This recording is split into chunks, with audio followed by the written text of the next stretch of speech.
What's up, everyone? It's the Ghost from the Ghost Corporation, and today I'm coming at you with my updated Gren Maju stun list. I understand that it's not in my Becoming Gren Maju series, but I went ahead and did some interesting things this week, so I just wanted to update you guys on my deck list. A lot of you guys have been asking me, when's the new episode? When's the new episode? Wow, I feel like I'm TFS for some reason.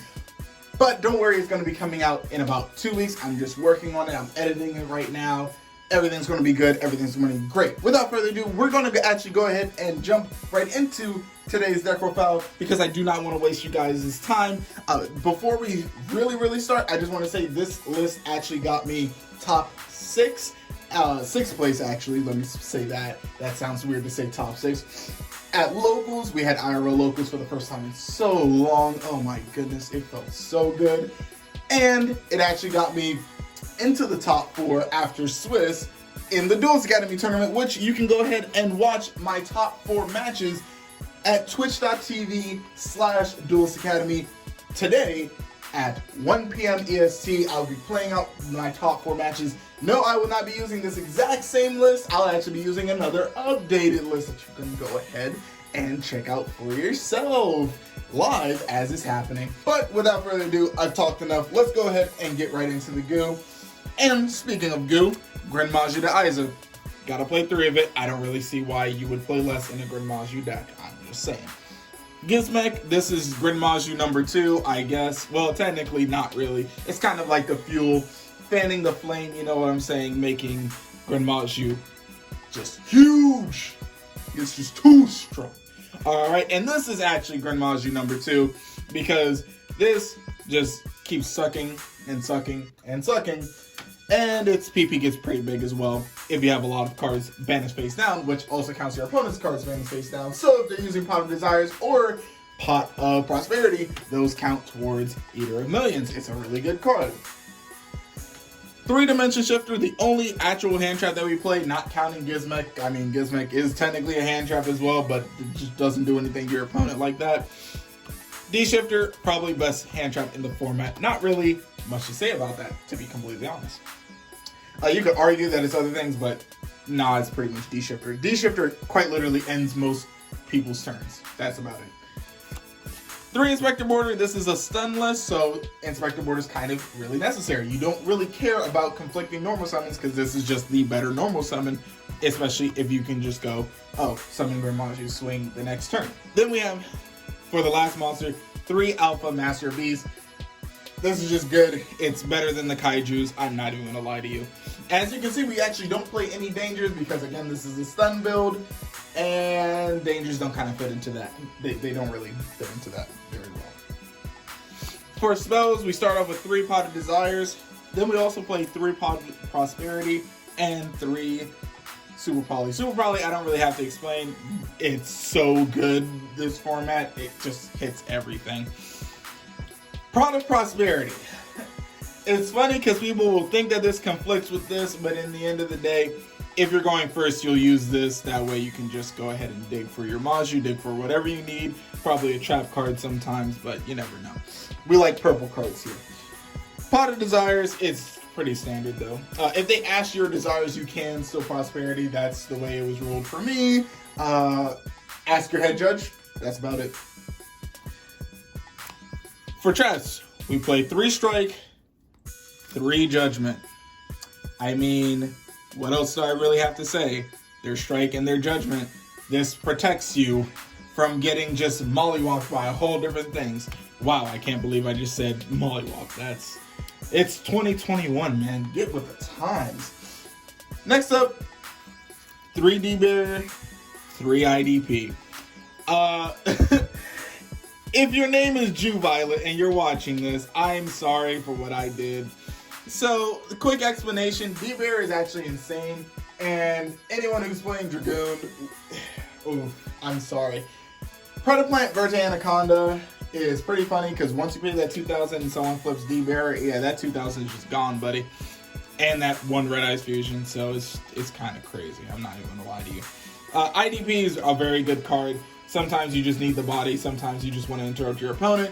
It's a good card, especially, funny enough, it is also randomly okay against prank kids. yeah, read the fact that their extra deck and their main deck kind of has similar types. If you time it correctly, yeah, then you can stop some stuff. You can really stop some stuff. I'm not even gonna lie to you. Then we play 3 Tukaboo. This could also be summon limit. I chose Tukaboo because there could be only one. Let me say that because honestly, I preferred it.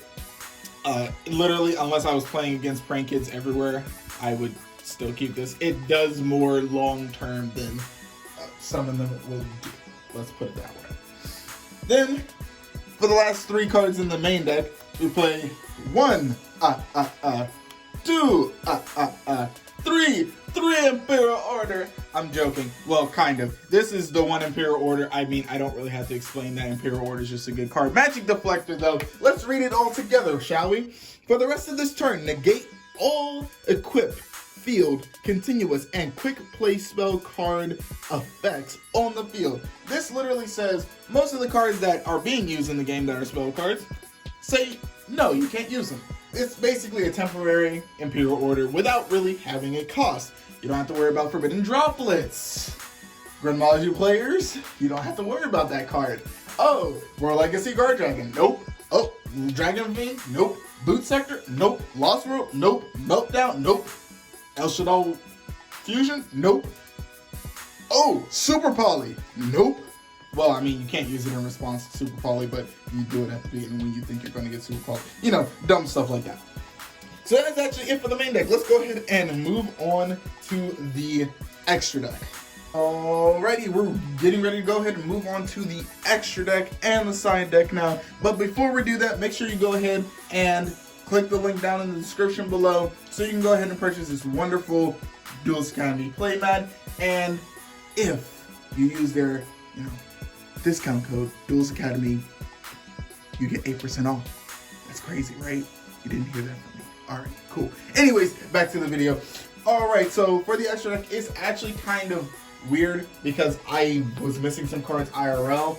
The locals that I went to, this is the extra deck that I played, but during the Duelist Academy tournament, I did switch out some cards, and I'll go ahead and say what those cards were because that was a dueling book tournament, so it was a lot easier. I just could not find certain cards, which is so random that I could not find these cards. Anyways, I talked enough. Side deck time.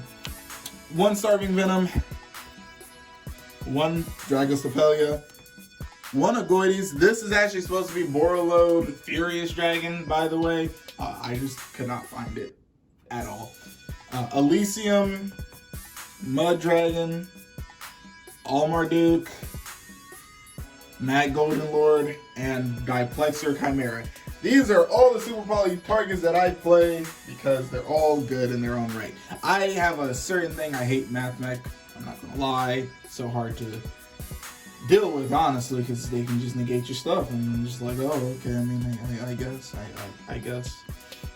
And it's honestly, Diplexer is just it's very much a flex spot. I'm not even gonna lie to you. If you want to play other stuff, you can cut that completely. Then everything else pretty much just hits something in the meta, so go ahead and take that how you will. Then we have Pentastag, because if Dinos can play it, we can play it. And also, have you ever had a Gren Maju under a Pentastag and just poke? Yeah, that's a lot of damage right there. Because people think, oh, we can put this in defense and we'll survive the turn. Nope, summon Pentastag. That's GG. And then you can swing with Pentastag. And that's crazy, right? Exactly.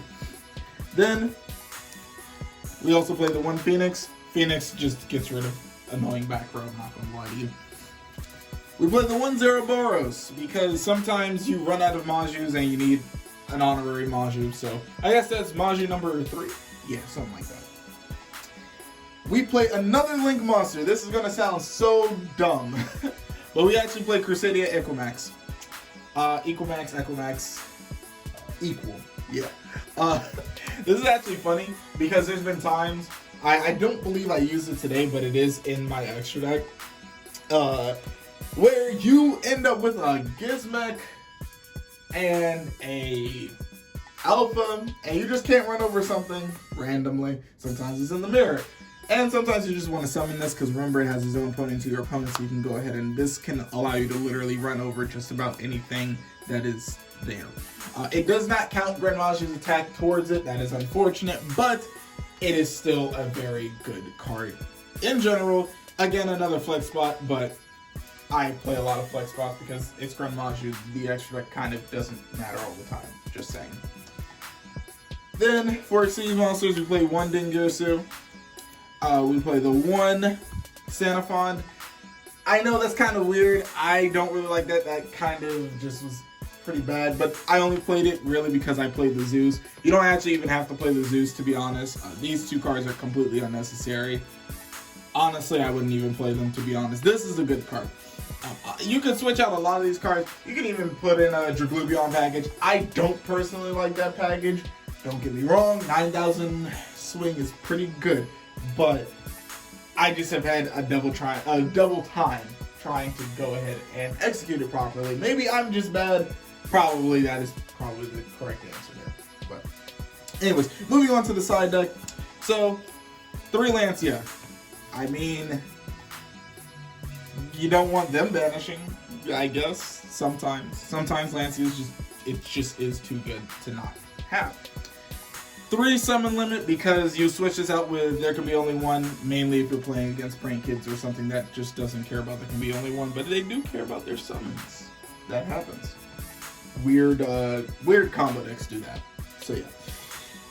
Then we have a lot of back row hate. Because I hate back row, okay, man? Except when I'm playing it. Then it's okay. 3 Cosmic. This could honestly be Twin if you wanted it to be. But I like Cosmic. Honestly, I am considering switching that out for Twin because I'm playing Gren Maju and people will be more inclined to go ahead and, say, oh, Lancia. There we go. And I believe, actually, yes, there was a match that I played at Locals against Prank Kids where if that was Twin, I won that match. That was it. That was about it. But unfortunately, no. That didn't happen, but it's whatever. Then, funny enough, we actually played 3 Hatrunade. This is another flex spot, honestly. Hatrunade is a very good card, in my opinion. I'd say read the card again. And for the people in the back, read the card again. Gets you to reset everything on your side, but also gets you to play through your opponent's stuff. They have to negate that. Otherwise, they pretty much won't have back row if you're playing a back row deck. And if you're siding in this much back row, yeah, you're playing against a back row deck. Yeah. And then you're obviously killing them as soon as you're doing that Hatrunade. I'm just saying, you would never want them to, reset everything. But anyways, then we played the 1 Harpy's Feather Duster, the 1 Raigeki, and the 1 Pankratops. Yeah, Harpy's Feather Duster and Pankratops, those make sense. Why are we playing Raigeki? Raigeki is actually just a decent card. I don't know what to tell you. It says destroy all monsters your opponent controls. Me reading that, it goes, oh, either bait out a negate that I'm just going to use my extra card for, like, Pot of Desires or something. Or destroy all their monsters. I don't know. Regardless, it does something. It just does enough for this deck, honestly. But that's actually it for today's video. Thank you for watching. If you like this video, go ahead and smash that like button, consider hitting that subscribe button, and tap the notification bell so you never miss a new video. Make sure that you are, if you're watching this on the day that it releases, hopefully you are because you clicked that notification bell so you never miss a new video. We are actually going to be playing out the top 4. Single elimination. And I'm going to be in it. Hopefully you don't miss that. Maybe I'll win, maybe I won't. Who knows? I'll be playing a slightly different version of this deck, more than likely. Actually, no, definitely I will be playing a slightly different version of this deck. You can go ahead and check that out. Link's going to be in the description below, twitch.tv/Duelist Academy. Make sure you go ahead and purchase your Duelist Academy mats, and go ahead and purchase their Duelist Academy merch. If you haven't seen that video, go ahead and click the card. It should be going by right about now. This has been the Ghost from the Ghost Corporation, coming at you with my updated Gren Maju Sun deck list, deck profile. Thank you for watching, and stay tuned for the next episode of Becoming Gren Maju, coming in about the next 2 weeks. Thank you.